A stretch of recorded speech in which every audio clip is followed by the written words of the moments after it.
नमस्कार दर्शक बंधु ए होची आमर नवरंगपुर जिलार सानमसीगा ग्राम पंचायत दिगागुड़ा ठू अंबादुला जिबा रास्ताटा ए रास्ता सामान्य वर्षा हेले एते शोचनीय अवस्था होची एते सांघातिक अवस्था अछि जे आमे न कहबा भलो आपण वीडियो माध्यम रे संपूर्ण देखि नियंतु।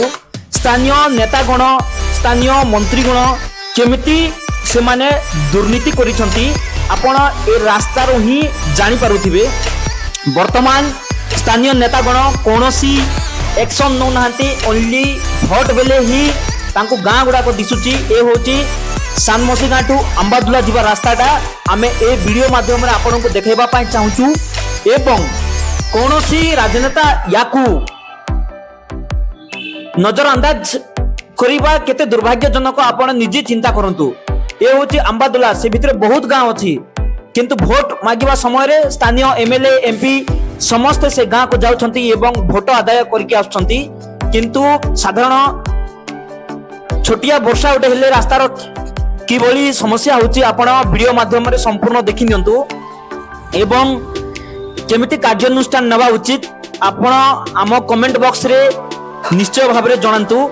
आमे आपण को कमेंट को आमे समस्त आगे रखबा पाई चाहूचु एवं ए होची अंबादुला जिबा रास्ता नवरंगपुर टू सानमसीगा टू अंबादुला जिबा रास्ता एभली समस्या होची। आमे आपण को प्रयास करिचु ए वीडियो करिकि आपण को पाखरे पहुंचाइबा पाई।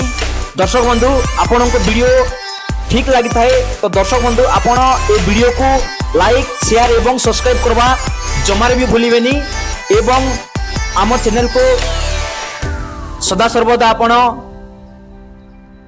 साहाय्य एवं सहयोग करबा निश्चय आपण को योगदान थाउ।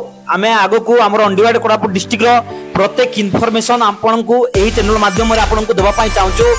धन्यवाद दर्शक बंधु प्लीज आपण चैनल को लाइक शेयर एवं सब्सक्राइब करंतु।